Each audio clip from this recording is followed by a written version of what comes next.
Today, to-your-door delivery is more accessible than ever before. But with this being said, what if you want just one glass of milk delivered for the cookies you decide to make on the spot after dinner? That will unfortunately cost you a bit more than it's worth. With all of the advances in technology and convenience available today, it might be hard to believe that there was a time when milk delivery was about as common as getting your mail in the morning. Yes, like the mailman, the milkman used to be an integral part of society, until suddenly, one day they vanished. Some say it was the invention of refrigerators that led to their disappearance. Some say it was the invention of cars and supermarkets. But that does not explain the whole story. Dairy milk today is consumed much less than it once was, and the milkman's demise is perhaps part of a larger story of how society's relationship has changed towards what was once considered to be one of humanity's greatest cultivations, dairy milk. First, let's dive into the history of dairy. The domestication of cattle began perhaps as far back as 12,000 years ago, and the first evidence of human consumption of dairy started around 7000 BCE in Anatolia. At this time, dairy was consumed only in the form of yogurt, cheese, and butter, as drinking pure milk was unsafe from bacteria. Scientists believe all humans up until about 6000 BCE had lactose intolerance after infancy, until a genetic mutation gained traction and changed everything, creating the beginning of the world milk industry, as people were able to start processing lactose without pain. This mutation would spread quickly, especially during times of famine, as being able to consume nutrient-rich milk created a crucial survival advantage. Indeed, milk's abundance and high nutritional value would entice humans into further developing the product across the world, especially in Europe and parts of Africa, where it became a staple of people's diets. From these ancient times, up until about the last 200 years or so, most people would obtain milk directly from a cow they owned themselves, or informally from a local farm, as without refrigeration, milk would need to be consumed quickly. In these more rural times, the concept of milk delivery was essentially non-existent. As the world industrialized, however, and people migrated to cities, there was hardly enough space for cattle, and cows were kept in confined spaces called dairies. These early 19th century dairies were known to be unsanitary, and scientists would urgently work on a method to make the large quantities of milk now being demanded in the cities cleaner, creating pasteurization, the process of heating milk to kill harmful bacteria and extend shelf life. This longer shelf life made it possible to import milk from outside city limits and in more sanitary conditions for the cattle. Still, without refrigeration as an option in local markets, the most sensible way to distribute milk was directly to the customer.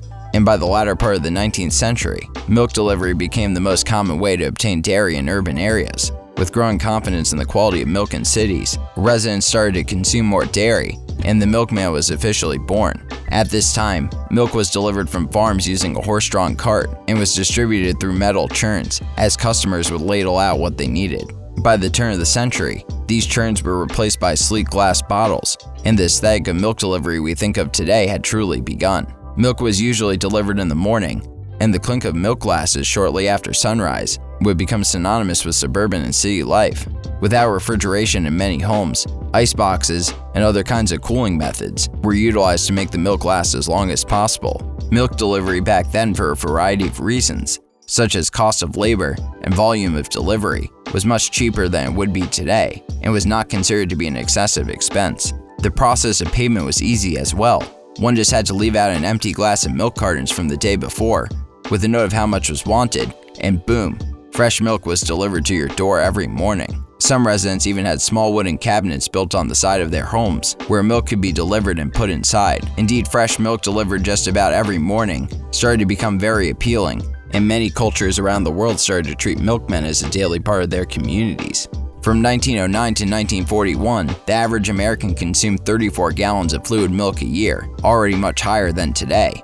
But as World War II started, and scarce foods needed to be rationed in the US, milk was still abundant and not impacted, and consumption shot up to 45 gallons of fluid milk a year by 1945. In addition to wartime convenience, milk became perceived as healthier during this time as well. In the 1930s and 40s, adding vitamin D to milk was a crucial step in the control of rickets, a disease in children that would soften and deform their bones due to vitamin D deficiency. Indeed, after the malnutrition experienced during the Great Depression, during the 1940s and 50s, milk was introduced to school lunches and was advertised as critical for children's health by doctors in a growingly powerful milk lobby.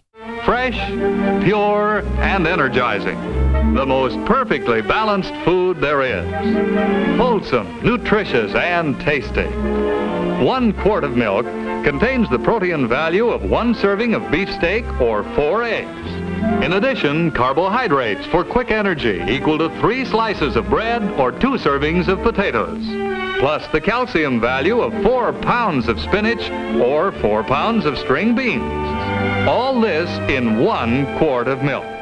With the proliferation of automobiles, milkmen started to deliver to even more suburban areas and became an integral part of the 1950s American family life aesthetic. As the second half of the decade started to mature, though, the milk industry would seek new heights. But with the proliferation of at-home refrigerators, extending shelf life dramatically, and even cheaper milk available now at new supermarkets via personal automobiles, milkmen suddenly found themselves to be less useful than they used to be.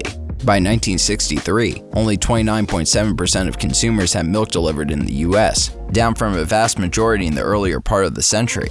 With less customers to supply milk to on delivery routes, prices for delivery had to increase, and consumers rapidly flocked to the supermarkets even more. By 1975, only 6.9% of milk sales were made through delivery, and by 2005, milk delivery was practically gone altogether, accounting for less than 1% of all milk sales. The milkman was officially a relic of another time. Sure, one could claim that milk delivery's demise was simply a matter of shifting buying habits, as refrigeration in supermarkets were made available to customers. But this does not tell the full story, as milk's seemingly unstoppable popularity and nutritional praise in the first half of the 20th century would start to falter as well. Most important towards this change in the milk industry's momentum was the fact that it turned out milk was maybe not as good for you as once was thought. Its high fat content and presence of still relatively difficult to digest lactase started to turn consumers off, especially as hunger decreased and nutritious food would become more accessible as the world modernized. By the 1960s, milk consumption fell back to around its pre-war levels of 34 gallons a year per person in the US.